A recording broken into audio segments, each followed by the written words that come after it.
Okay, right. So, welcome. This is another episode of Mother Murphy's Beyond the Tea Room, and today our special guest is Claire Miller. Claire Miller, and I will introduce, tell you a little bit more about Claire. Claire's another author, but today we're going to be baking a recipe out of my first book, The Magical Tea Room on the Hill, and we're actually making fruit tea loaf today. So that was Claire's choice.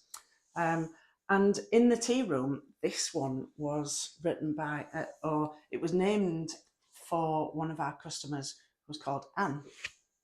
And Anne wrote a little poem about the tea room. Brilliant. We had a poetry evening, and then from that, she then wrote a poem about the tea room, and she actually allowed me to publish the poem in the book. I'm not going to read it out because it's very long, but I read it the other night, and I was like, oh my goodness me, yeah. So, yeah. Right. So, Claire, do you want to introduce yourself? Tell us a little bit about yourself. Okay. I am the story creator. This is a name. And if you tell them, yeah. Okay. I am the story creator. It was a name given to me by someone who, when I was telling them that I guide children and adults to gain self-confidence through playing with their imagination, creating stories, and having just lots and lots of fun. And the book that I use when I was with children is called I Can Create Stories. Mm-hmm. This is where children can read a page of text on one side, and then there's a blank page where they can draw, so they get to draw as well. There's an audio book which goes with this, so they get to listen as well. And then at the very back, there's pages where they can create their own stories their way. Because I believe it's very important that children can access imagination. It just gives them a gift that they take on into life. And yeah, mm-hmm. My very first book, my bucket list. It's called Pure Human City. Okay. This is a book which I open it up like that, and the words are on the page, and I shut it. And then I open it up again, and the words are still on the page. And every once in a while, I take them out and I give them a wee stroke like that, and a wee hug. It's put them away. They're like your little baby, aren't they? The very first book. Well, actually, yeah. all the books that you write. Absolutely. Yeah. And I went to the library with this one, because libraries will buy from self-published authors. And then I Can Create Stories, except they didn't want children to read in library books.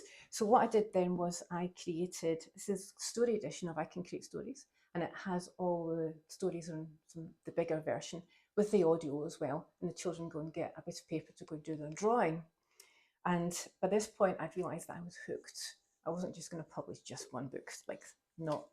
Just going to stop you. What people can't see, what I can see. Florence is mesmerised by you telling. She's just standing there listening to Claire. Yeah, so funny. But she's just off camera. Yeah. So I had Pure Human City. I've got I Can Create Stories. Then I've got the big version I Can Create Stories here. And then we got into lockdown, and I joined an online group, and I started writing what I thought was going to be a 1,000-word story. So 75,500 words as total. Mm-hmm. I now have a fully fledged, you'll note, it looks like a novel called The Choice. So yes, these are my published books. Yeah, and that's very good. I've read The Choice. Yes, yeah. I was looking for my copy of it, and I'm just trying to think what I did with it. I think I gave it Chloe, thinking that maybe it would be one for the children later on. Yeah. So what we'll do is we'll just put these out of the way, and then we don't get any cake mixture on them, and we'll chat more about those later. Yes. And Claire's brought some friends along with us as well, haven't you? So, I have indeed. Yes. Yeah. So we are going to make fruit tea loaf. Why did you pick this recipe then? Because I like this, and I buy this from the shops, and I've always wanted to know how to make it. It is actually a really easy one. So we're my recipe, and it's quite interesting because my recipe book is all gluten and dairy free recipes, and now I'm having to adapt my recipes when I'm baking that, because our tea room is no longer and because our kitchen is no longer gluten and dairy free, I'm having to adapt my recipes and make them so that they're not gluten and dairy free. So that's always interesting to see how they come out, because I didn't I kind of adapted recipes to make them gluten and dairy free, so now I need to adapt them back again. Yeah, but my recipe is for a £2 loaf tin. Because of the time constraints today, because the most important thing about baking is eating what you've baked. Yeah. So we need to have time to sit and eat what we've baked. So, absolutely. So what we're going to do is we're going to make them into £1 loaves, because the £2 loaf can take anything up to maybe about 2 hours to cook. But this one will only take about an hour to cook. So by the time we've gone away, we've cleared up, we've had a little bit of lunch, we'll be back, we'll be ready for tea and cake. Yes, we will. So I've got all those ready. I've just greased them and I've lined them with parchment paper. Okay. Not greaseproof paper. What's the difference? So greaseproof paper, despite its name, you have to grease. Oh, okay. Because food can stick to it. Right. Yeah. Parchment paper, you don't need to grease. I grease the tin to make the parchment paper stick to it. But you don't actually have to grease the side where the food is going to be, because food just comes off there. So it's great. Yeah. So they're all ready done. Yes. They're ready for going in. Yes. And we have everything ready. So last night, the lovely Mr. M, yes. He got all our fruit ready. And this has been soaking overnight in tea, strong tea, without sugar and milk. And soaking overnight, we used Earl Grey tea. How much tea did you use? So there is, I think there's 250 mils of tea in there. Okay. And the interesting thing is that I don't like Earl Grey tea. I don't like drinking Earl Grey tea. It's a bit perfumey for me. But I love putting Earl Grey tea in a Tealoaf. Very strange. Yes. So your fruit that you use, normally Florence is not interested in it, and for some reason she's obviously very taken with Claire, and she is sitting right next to Florence, right next to Claire. Yeah, go on into the room. Let me just go and take her in, and then you can put whatever fruit you want in this. Sultanas, raisins, currants. So mine has got. I like to have all three in. You will see that these have got sultanas and raisins in, because I had all my ingredients apart from currants. I forgot to get the currants. So it's got sultanas and raisins as this, and it's kind of just been soaking all night. And you see that they've kind of plumped up. Yes. And they've just soaked in all the tea. Yeah. I don't know if you can see that. Yeah. And it does make a difference. It's a little bit like when you're making your Christmas cake, because that's what you do. You soak your fruit, except you're soaking it in alcohol. Yeah. So you have yours there. Yes. Okay. And we have brown sugar. Yep. Yes. And you can use demerara sugar, brown sugar, light brown sugar. I always use brown sugar because it gives that nice, almost, it gives it a different taste than white sugar. Yeah. So you just pouring that in. Yep. It's a very simple recipe, is this? Yep. So do you bake?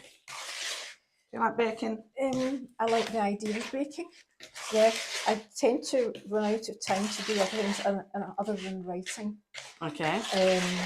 When I've got a story creating calendar which I produced for the last 3 years. I'm doing now one for 2025, where I take the photographs that I've taken and I put a story prompt and a question with them. Right. And by the time I've done all of that kind of stuff and maybe a bit of writing, and I get to the end of the day and I'm going, oh, I'm going out to the camera club now. So I like the idea. You don't always have the time to do it. Okay. Sorry, can I just reach in here? I just forgot to get 2 spoons. Okay, so the next thing that we need is 1 egg. So you've got your egg there. Yes. And if you just break it into this bowl first, and then we don't have to worry about any shell getting into it.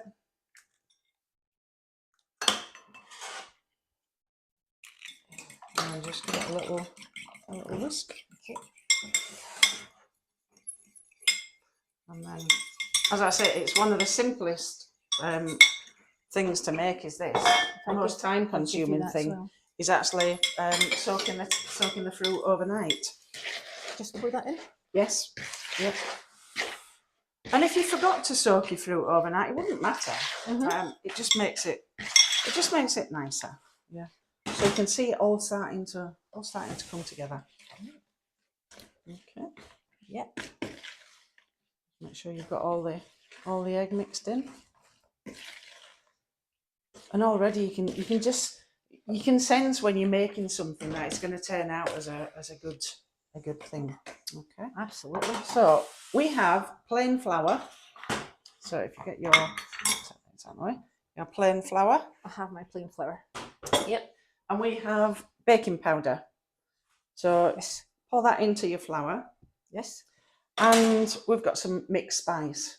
So again, just like the fruit, whatever spices you like. This is kind of a winter mix. So it's like cinnamon and nutmeg, a little bit of ginger. So everything's all mixed in there. Yep. But again, if you don't like cinnamon, if you don't like nutmeg, it's your cake. Put in whatever you want. Okay? Yeah. And just pour that in. I'll give you that spoon. And the reason I do it this way is because it's better to mix all your dry ingredients together so that there's not one little section that has all the baking powder, because baking powder likes to kind of sit by itself. Yeah. So, and you don't want a cake where you bite into it and all you can taste is baking powder. Yeah. So we've got all that mixed up together. Yes. And then what you need to do, because I'm being a cruel person today, is you need to juice your orange. Do you want to just bring the board there? So I don't know if you can hear it now. Florence is now playing with her squeaky toy because that's what she's doing. Can I just show just before you do this? We're using the zest of the orange. So the zest is just the very orangey bit on the outside. You don't want the white bit in because that's a little bit bitter. Yep. So use the very tiniest zester. So if you were using that side of your grater, that would grate it. But if you use that side, that zests it. Yeah. Yep. And if somebody can come up with a marvellous thing of how to clean your zester once you've done it, that would be great as well. Okay. But we're using the zest and the juice. Yep. So what's your favourite cake then? Oh, fruit loaf. Fruit loaf? Yeah. Or a fresh fruit scone with margarine, butter, jam. And then a cup of peppermint tea to go with it. So my thing with the fruit loaf would be I would have Wensleydale cheese on the top of my cake. All right. But I didn't get any in because I know that you're not a lover of cheese. So I thought, no, I won't do that. But yes, so a slice, it's a little bit like Christmas cake. So a slice of Christmas cake and an equally thick slice of Wensleydale cheese. I've never tried cheese with that. Fruit loaf, anything. Yeah, and we have a little saying in Yorkshire, fruit cake without the cheese is like a kiss without the squeeze. Yeah. So. And you can get things where they automatically squeeze your oranges for you, or you can see if you don't have an orange squeezer, you can just squeeze it with your hand. You don't need to have anything fancy. All you're doing is making sure that you've not got any pips in it. Yeah. Yep. Or you get a food processor with that kind of attachment. Yes. Yeah. Perfect. There we go. Is that going to be enough? That'll be enough. Yep. Yep. There we go. Just put that into your zest. And we'll move that out of the way. Okay. And if you put your zest and juice into your mixture. Which one? Into the fruit mixture. Fruit.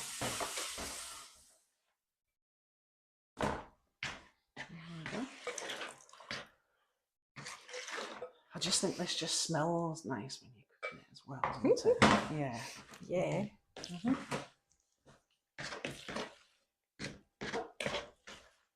So what got you into writing then, Claire? Well, I've always been a reader. And then you're just going to pop all your flour, spices and baking powder in. I've always been a reader, and I wrote a story like 5 Children and a Dog when I was in my teens. Oh, right, okay. Called The Ringle Bells Mystery. Right. Then... Was that at school? Yes, when I was at secondary school. Okay. Then... Hold on, I can't talk and put the flour in. And you're just mixing it all until all the flour is mixed in. And that to get my English higher took 2 goes, and the second go I wrote a story. Okay. Which, looking back, is probably the dodgiest way to get an English higher because it's very subjective. Okay. And then I didn't do anything with writing. What was the story you wrote for your higher then? I think it was something like there was a picture in a sideboard in a house of someone who'd been at war, and it was one character talking to another character. I can't remember. It just fell. It literally, I remember thinking it just fell on the page. Right. Okay. And I'll never get it back again. Right. And it was like going, damn. Yes. I couldn't get this back again. Yeah. Do you think you could write that again? No. No. No. It was just in a moment. Right. So then, or an hour and a half, however long the exam was. Or an hour and a half, but the story came in that moment. Right. I can't replicate it. I would need to be back in that moment. Yeah. Then 2001, I started an 6-week evening class on how to write stories, creative writing, and then I just kept writing. In 2001, I had 1 child, and December 2002, I had a 3.5-year-old and a baby. So actually, just make sure you get all the flour mixed in from the sides. So actually, staying up late and writing wasn't an option. Okay. Because children bounce up. Yeah. Children don't actually have an off switch. Yeah. That'd be nice if they came with an on-off switch, wouldn't it? Yeah. Pause button, not necessarily an off button. If you could just put your children on pause. Yeah. Right. Yeah. I'm having a cup of tea and a biscuit now. I don't want to share this biscuit, so I'll just put you on pause. Yeah. And they wouldn't know that you'd had a biscuit, would they? No. They wouldn't know. No. You could eat anything, couldn't you? You could eat chocolate. You could eat a whole bar of chocolate. You could eat a whole 200-gram bar of chocolate while your kids are on pause, and they wouldn't know. And they, you could turn them back on again and say, "Have you been eating chocolate, Mum?" No. And they wouldn't know. Yeah. So as the kids got older, I got more time, and then 2013, I think it was, I went into the local primary school, Craighead Primary, where my kids were, and I sort of ran workshops. They called them skill sessions, where the kids could do whatever they wanted outside of the school curriculum. And I did that for 4 years on certain Fridays, where the kids gave me a story idea, I helped them develop it, they drew me pictures, then I took all the information away and then actually produced something for them. Okay. So is that where the idea of I can write stories came from then? I can create stories, yes, because the kids kept coming back to the school, to my workshops, in the skill sessions. Then I thought, okay, there must be other children out there. So that's where that idea came from, and published Pure Human City in 2016. And frankly, I have never looked back. Okay. Right. So was that with Kim and Sinclair then that you did the? Yes, it was in. I'll just interrupt. So what we'll do, we'll split the mixture up into 2 and just pour it in, make sure it's all into the corners, and just make a little dip in the middle. Right. Because what you don't want your cake rising and cracking. Yeah. And I just find it easy with a spatula. So roughly half. If you wanted to be exact, you could weigh it out. Yep.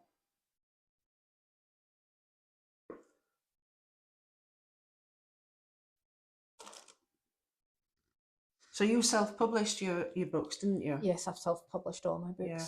Through In the Author's World as well. Yes, that's right. And that's how I got to know you, isn't it? Because yes, yeah, they did my first book for me. Yeah. And then we met at More Business Anyone. Yes. Yeah. keep popping up. Yeah, where you wrote a story inside a collection of books as well, didn't you? Was it the All Sorts? Yes, yes. Um, Sinclair actually ran the online writing group, Right. and they also did a short story. Was that during lockdown then? Yes, it's during lockdown. Right. The short story, I think the limit was 15,000, so I managed to get mine down to 17 because I couldn't get any shorter. Right, okay. Okay. My idea of short is probably a bit longer than other people's idea of short. Right. I have managed to write for the Character Writers group. It was a short story, literally 375. And then just squash all that into the corners. 375 words. It was a take on the like the shoemaker who was making shoes for the elves. Oh, right, with okay. with a twist. So Yeah. that actually, I have written a story at 375. I just have to think very hard to write stories that short. Right, okay. So our cakes are now ready. These are going to go into the oven at 160. Yes. At 160, and they're going for. These are going to be for about an hour.